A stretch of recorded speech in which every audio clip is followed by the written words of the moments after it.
Students, welcome to my channel MGE, the easiest and finest way to learn mathematics. जहां आप पढ़ेंगे class 11th and 12th के mathematics के सारे concept बहुत ही आसान शब्दों में। तो आज ये चैप्टर हम लोग शुरू कर रहे हैं, चैप्टर नंबर 1 हमारा क्लास 12th के मैथ्स का, that is relation and function.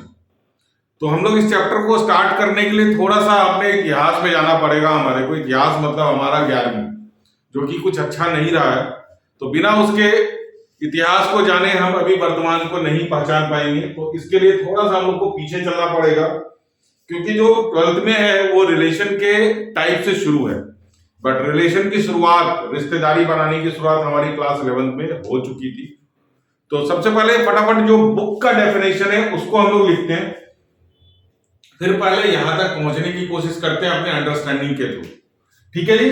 तो बुक किस डेफिनेशन जो है हमारा वो है relation are from a non empty set A to a non empty set B is the Cartesian product subset of Cartesian product A cross B, है ना, is the subset of Cartesian product A and B.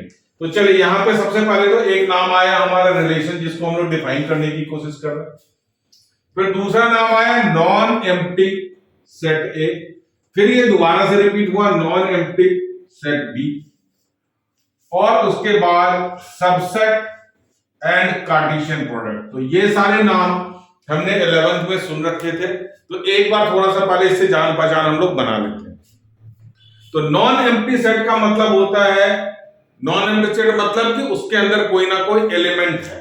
तो non empty set which is not empty, मतलब set should be a not a null set, है ना, set should not be a null set। null set आपको पता होगा 5, है ना। null set किससे डिनोट करते थे हम लोग को, 5 से डिनोट करते हैं। ठीक है जी। तो ये null set हमारा क्या होना चाहिए, नहीं होना चाहिए, should not be a null set, मतलब सेट के अंदर एलिमेंट होना चाहिए। अब एक बात करते हैं हम लोग वैसे ही कॉमन जनरली, रिलेशन का मतलब क्या होता है हमारा, रिश्तेदारी। तो रिश्तेदारी खाली घर से घर नहीं बनता, घर में लोग होने चाहिए, है ना। जब तक लोग होंगे नहीं आप रिश्तेदारी कैसे बनाओगे, घर कहलाएगा ही नहीं। तो रिश्तेदारी के लिए घर होना जरूरी है, और घर होने के लिए उसके अंदर इंसान का होना बहुत जरूरी है, जो उसमें सांस लेता हो, ऑब्वियस सी बात है। तो अगर सेट यहाँ पे हमारा क्या है, एक घर है, जैसे हम लोग फैमिली में रहते हैं, तो सेट क्या है, एक हमारा घर है, मकान है, उसमें रहने वाले लोग क्या है, उसके एलिमेंट्स हैं। अगर उसके अंदर एलिमेंट नहीं होगा तो वो क्या बन जाएगा, empty set, that is null set. तो हम लोग नल सेट की बात नहीं करेंगे। रिलेशन की शुरुआत होती है घर से, और घर में बंदे होने चाहिए। तो there should be an element, there should be an element in the set. तो set should not be empty set.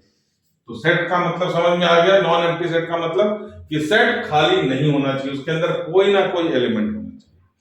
अब उसके बाद बात आती है सबसेट। तो चलिए हम लोग थोड़ा सा बैक हिस्ट्री में जाकर के सबसेट को अंडरस्टैंड कर लेते हैं, है ना। तो सबसेट का सिंबल होता है, ये भी होता है, और इसके साथ इक्वल टू भी लग जाता है। This is proper subset, this is subset, मतलब इक्वल भी है। तो सब का मतलब क्या होता है, छोटा, जैसे 11 में बताया जाता है। तो मान लीजिए हमने एक एलिमेंट, एक सेट ले लिया जिसके अंदर 3 एलिमेंट है, 1 2 3। तो इसके सबसेट्स अगर हम लोग लिखना चाहें तो सबसेट कैसे कैसे लिखा जा सकता है, कौन कौन से इसके सबसेट होंगे आपको पता होगा। और जिन बच्चों को सेट्स क्लियरिटी है बिल्कुल सबसेट की, वो स्किप कर दें, इसको कोई प्रॉब्लम नहीं है। तो सबसेट इसके कौन कौन से लिखे जाएंगे, 1। तो क्यों, क्योंकि 1 ये हमारा एक सेट है जो इस सेट के सारे एलिमेंट इसके अंदर हो। तो ये छोटा सेट हो गया, ये बड़ा सेट हो गया, ये सबसेट हो गया, ये सुपर सेट हो गया। तो ये भी हमारा क्या है, इसका सबसेट माना जाएगा। ये भी हमारा क्या होगा, एक सबसेट माना जाएगा। चलिए आपको ट्रेंड समझ में अब आ जाना चाहिए। 1 2 भी क्या होगा, सबसेट माना जाएगा। 1 3 भी क्या होगा, सबसेट माना जाएगा। तो पहले हमने एक एक एलिमेंट को उठाया, फिर दो दो एलिमेंट का पेयर लिया, और अगला एलिमेंट हमारा क्या होगा, 2 3, और फिर 1 2 3 भी तो हो सकता है।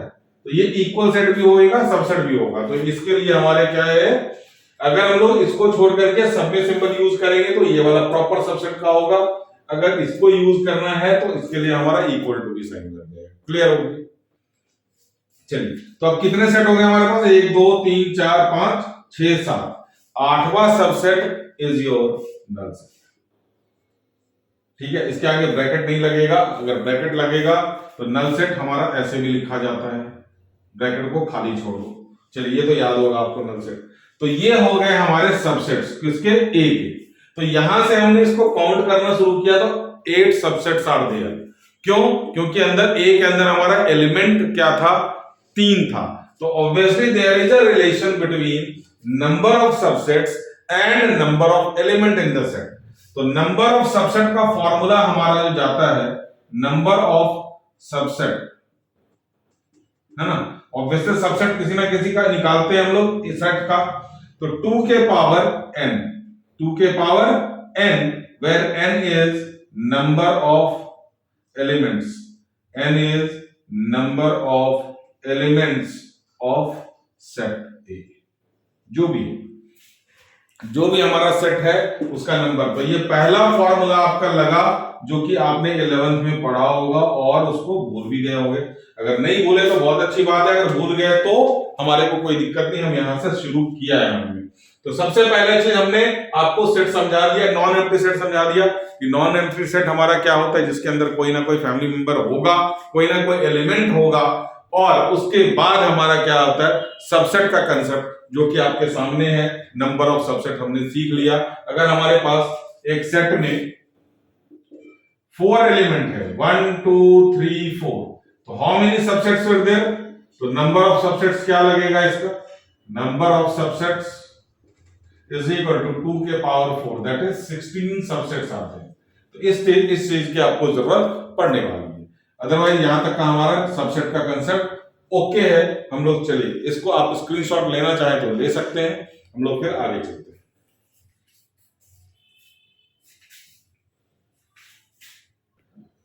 चलिए, हमने बात करी सेट, नॉन एम्प्टी सेट की और सबसेट की। अब अगला टर्म जो आएगा हमारा दैट इज कार्टेशियन प्रोडक्ट, है ना?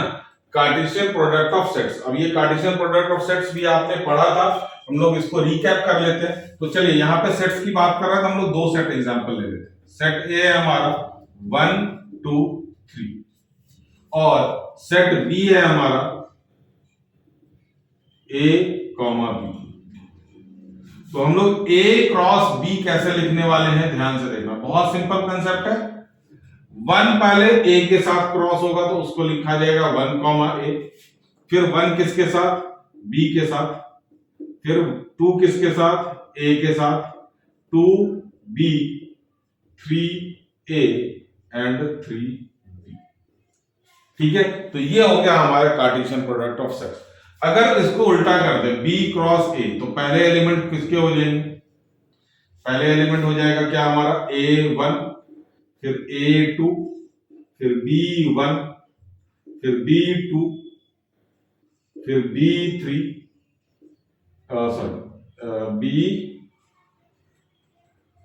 b1 b2 b3। चलिए यहां पे थोड़ा सा हमारा a1 a2 a3 b1 b2 b3, है ना? तो ये देखिए, तो ये अब यहां पे जब 2 सेट क्रॉस होता है तो एक तीसरा सेट बनता है जिसको हम लोग क्या बोला जाता है? a cross b।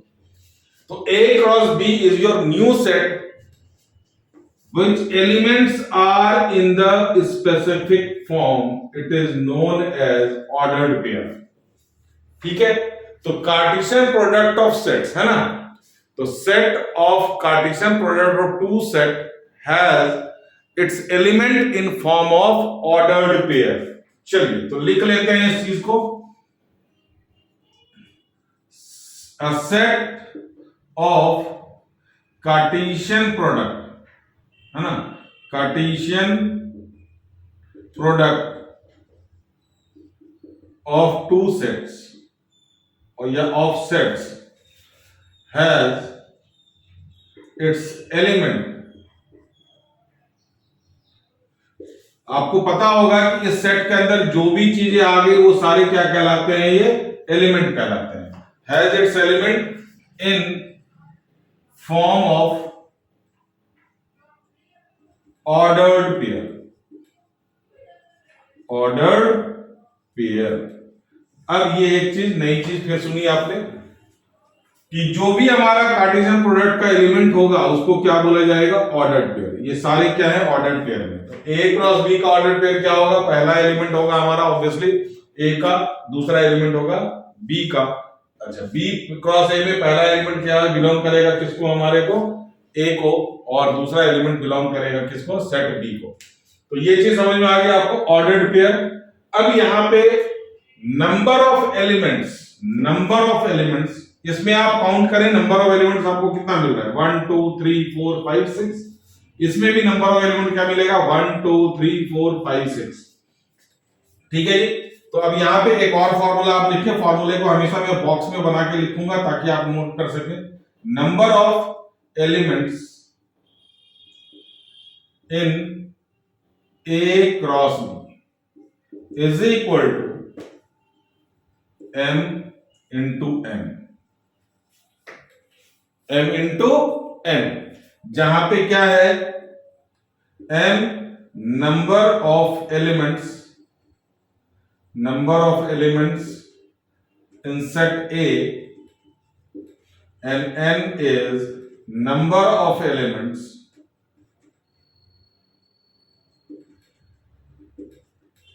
in set B। ठीक है जी। अब यहां पे देखिए नंबर ऑफ एलिमेंट्स इसमें क्या था, सेट ए में 3 था, सेट बी में 2 था।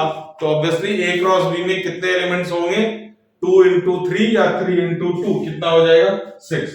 तो यहां पे ये हमारा क्या गया, फॉर्मूला गया। आप इसको बॉक्स फॉर्म में लिख लें, ये सब 11 के फॉर्मूले हैं, अभी मैं रिकैप करके दे रहा हूं आपको।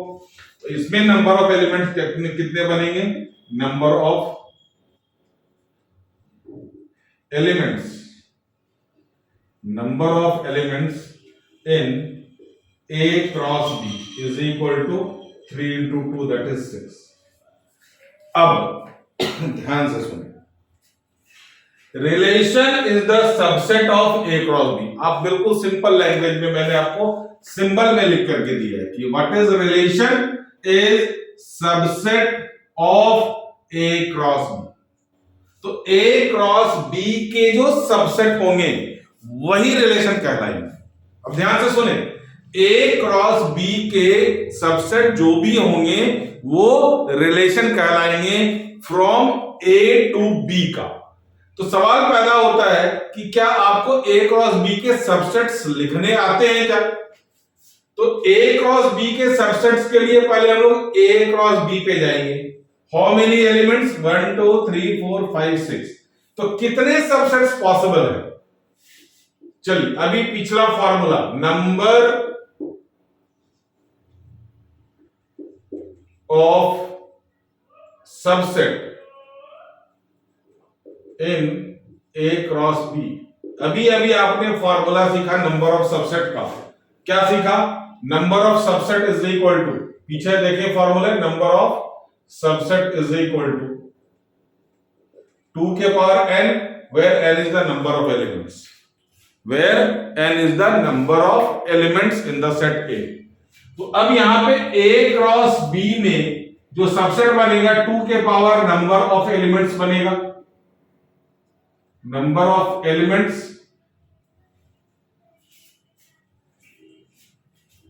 चलिए इसको मैं यहां पे लिख देता हूं ताकि आपको समझ में आसानी से आ जाए।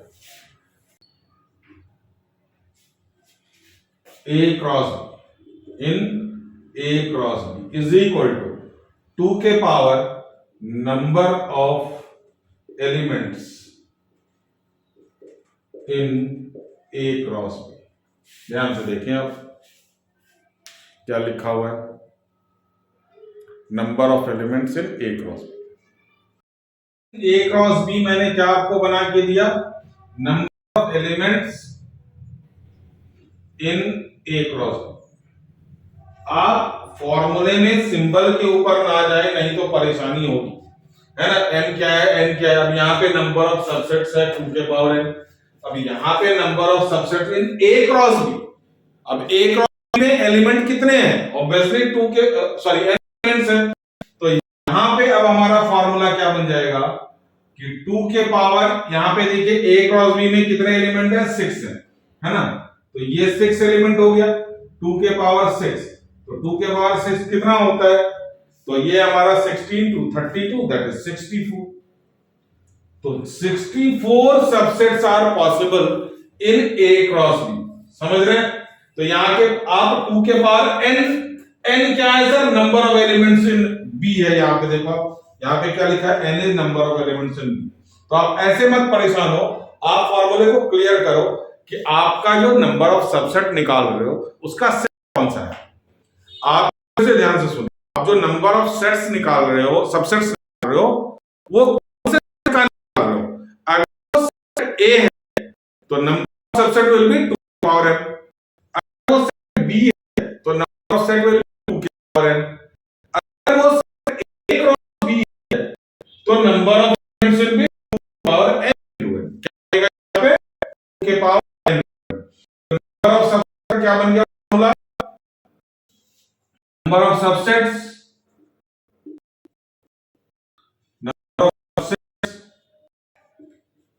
in A cross B is equal to 2 power n into n। 2 के पावर n। अब यहां पे n क्या है? n है सेट A का एलिमेंट, n क्या है? सेट B का एलिमेंट। तो n हमारा 3 हो गया, 2 हो गया, 2 के पावर 6, यह आ गया हमारा 64। कुछ इस तरह का फॉर्मूला आपका निकलेगा नंबर ऑफ सबसेट्स के बारे में। बहुत ध्यान से सुने। पहले हमने नॉन एम्प्टी सेट डिस्कस किया, उसके बाद हमने कार्टेशियन प्रोडक्ट को डिस्कस किया, कार्टेशियन प्रोडक्ट को करने के बाद हमने सबसेट्स को डिस्कस किया, है ना। सबसेट्स को तो नंबर ऑफ सबसेट्स हमारा, जो अब यहां पे रिलेशन ने बोला कि मैं सबसेट हूं किसका? ए क्रॉस बी का। तो मैं कितना हूं? मतलब हाउ मेनी रिलेशन। तो जितने सबसेट्स बनेंगे उतने ही क्या बनेंगे? रिलेशन बनेंगे। तो यहां से आपका number of relation from A to B का फॉर्मूला आएगा, जो कि बहुत ही इंपॉर्टेंट फॉर्मूला है, इस बार बोर्ड में भी आया है। तो हम लोग अभी आगे उसी की बात करते हैं। तो पहले आप ये स्क्रीनशॉट ले। चलिए, अब यहां पे हमने एक फॉर्मूला सेट किया कि number of subsets from A to B is 2 के पावर m into n। बच्चों यहां पे आपको बस m और n पे ध्यान रखना है। m और n किसी का भी नंबर मत ले लेना। m जो है number of elements of a है, ये दिमाग में रखना है, और n हमारा number of elements of b। और यहां जो सबसेट होता है ये 2 के पावर, ये नंबर ऑफ एलिमेंट्स होता है जिस भी सेट का आपको सबसेट निकालना है, उस सेट का नंबर ऑफ एलिमेंट। तो यहां पे सेट हमारा a क्रॉस b है, तो a क्रॉस b का नंबर ऑफ एलिमेंट यहां। तो अभी हमने देखा कि relation is the subsets of a cross b। तो जितने सबसेट्स बनेंगे उतने ही क्या बनेंगे? रिलेशन भी बनेंगे। तो नंबर ऑफ रिलेशन का भी फॉर्मूला हमारा क्या बन गया? a to b। धीरे धीरे अभी हम लोग रिलेशन के ऊपर आ रहे हैं, पहले आप इस चीज को सेट कर। अच्छा, ये हमारा 1 मार्क क्वेश्चन में आता है और इस बार आया भी, है ना, कि relation from A to B, number how many possible relation from A to B are there. तो कितने नंबर ऑफ रिलेशन बनेंगे? 2 के power m into n, where m is the number of element in set A and n is the number of element in set B। अब मैं यहां से क्या कर रहा हूं, कुछ एग्जांपल्स लिख रहा हूं रिलेशन के, कि ये आप बताएंगे कि ये रिलेशन होगा या नहीं होगा। तो रिलेशन में मैंने लिखा 1a 2b 3a। क्या ये इस सेट का सबसेट है? चेक करें। इसके सारे इस सेट के सारे एलिमेंट इसके अंदर मौजूद होने चाहिए। तो आप चेक करेंगे तो आपको मिलेगा 1a मिलेगा, 2b भी मिलेगा और 3a भी मिलेगा। तो yes, this is the relation from set a to b। दूसरा रिलेशन हम लोग एक एग्जांपल लेते हैं। ये हमारा क्या बनेगा? मैंने एग्जांपल लिया 1a 2b 3c। क्या ये रिलेशन में आएगा?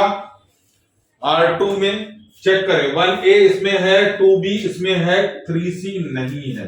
इसका मतलब this is not a relation. ये रिलेशन है ही नहीं, ये बाहर वाले बंदे आकर के घुस गए हमारे घर में और कोशिश करने लगे हमारे से रिश्तेदारी बनाने। तो हमने क्या करा, मना कर दिया, बोला आप हमारे रिलेशन में आते ही नहीं हो, आप यहां से जाओ। और R2 will be not considered as relation from A to B। बहुत आसान है कि रिलेशन आपका दिमाग के पीछे चलना चाहिए, क्योंकि वो 11th का हमारा कंटेंट है, सिलेबस 11 में अपने पढ़ रखा है। तो ये सेट बिना लिखे आप R1 R2 R3 पहचानेंगे कैसे? चलिए मैं इसको डिलीट कर देता हूं, है ना। और अब आप देखेंगे कि ये हमारा रिलेशन बनेगा या नहीं बनेगा। तो R3 मैंने एग्जांपल लिया 1A 2B 3A 2C।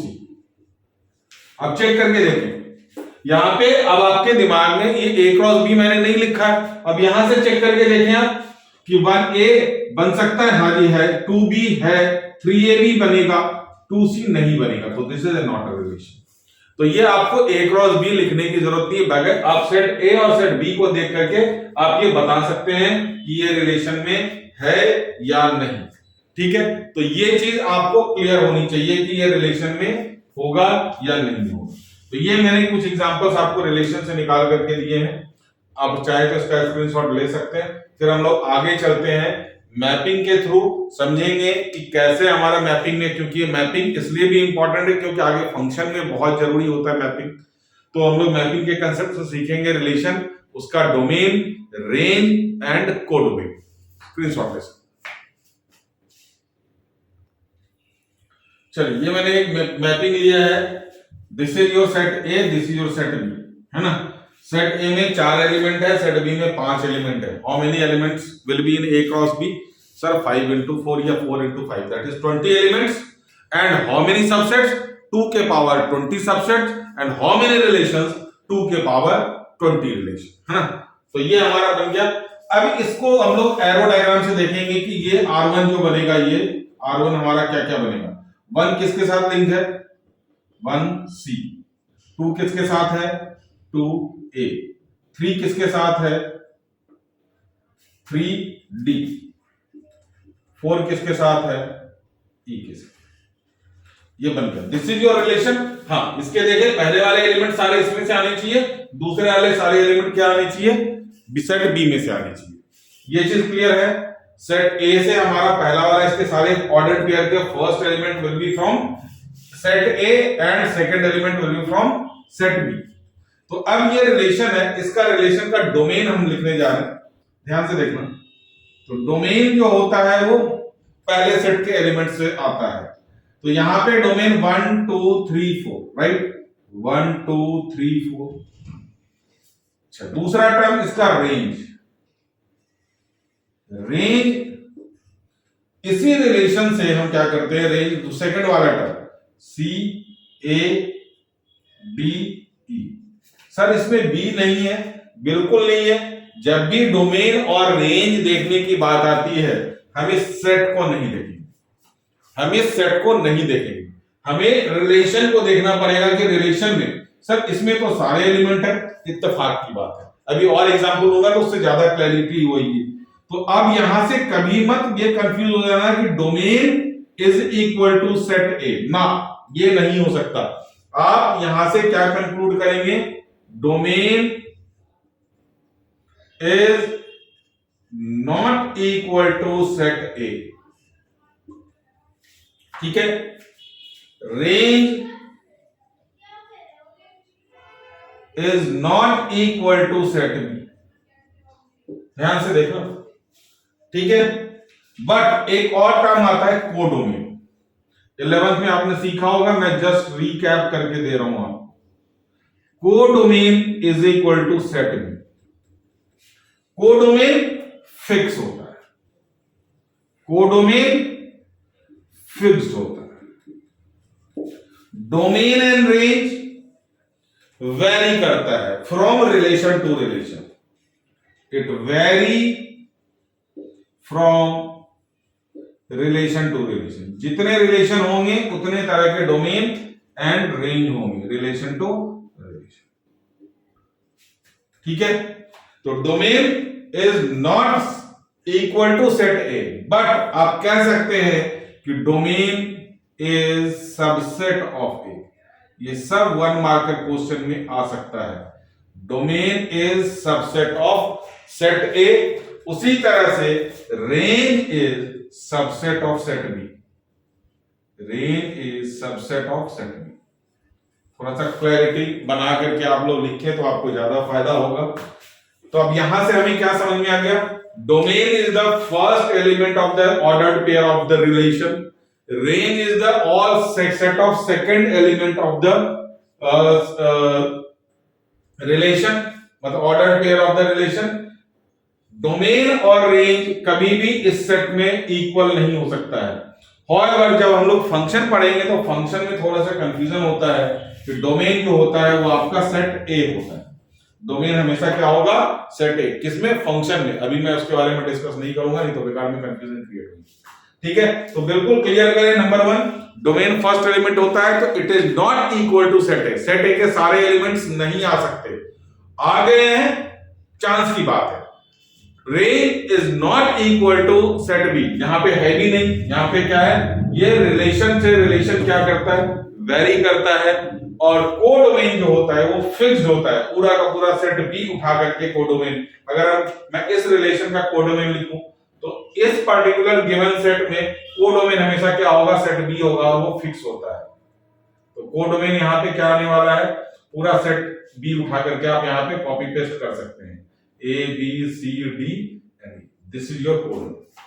एक और मैपिंग मैं देता हूं, उससे आपको क्लैरिटी आ जाएगी कि हाँ भाई कि डोमेन जो है हमारा सेट ए के इक्वल नहीं होगा, लेकिन हाँ उसका सबसेट जरूर हो सकता है। इसके सारे एलिमेंट आएंगे कहां से? यहीं से। अगर कोई बाहर वाला आ गया, अगर मान लें यहाँ पे 5C होता तो it would not be relation. 5 हमारा डोमेन में है ही नहीं, इसलिए इस सेट में है ही नहीं, तो इसीलिए हमारा 5 नहीं आ सकता। एक दूसरा एग्जांपल यहां से मैं लेता हूं, आप स्क्रीनशॉट चाहे तो ले सकते हैं। R2 के बारे में देख सकते हैं आप लोग। यहां से एरो गया है तो सर यहां से 2 जा सकता है, बिल्कुल जा सकता है, कोई प्रॉब्लम नहीं है। जितने मर्जी एरो निकालो, 1 से 5 पे जाएंगे। फंक्शन में देखना पड़ता है हमारे को कि कितने एरो से निकलनी चाहिए, नहीं निकलनी चाहिए। यहां से जितने मर्जी एरो, तो 1 से हमारा रिलेशन बना किसका?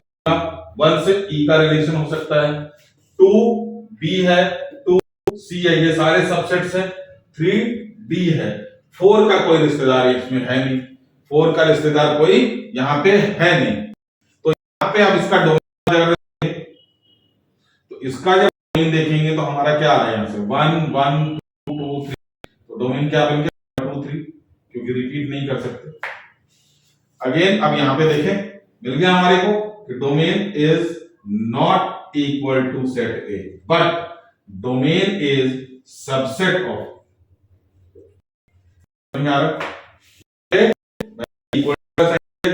सबसेट हो सकता, ये क्लियर है। चलिए रेंज की बात करें तो रेंज यहां पे ए बी सी डी ई सारे आ गए। A B C D, sir ये बी के इक्वल हो गया, हो सकता है range not equal to set, however range is the subset. तो यहां पे क्या आ गया हमारा? रेंज इक्वल टू यहां पे आ गया, बट होता है नहीं। तो रेंज के लिए हमारा क्या है? सेट बी है और codomain remain fixed. Domain remain fixed equal to set B, that is A B C D E.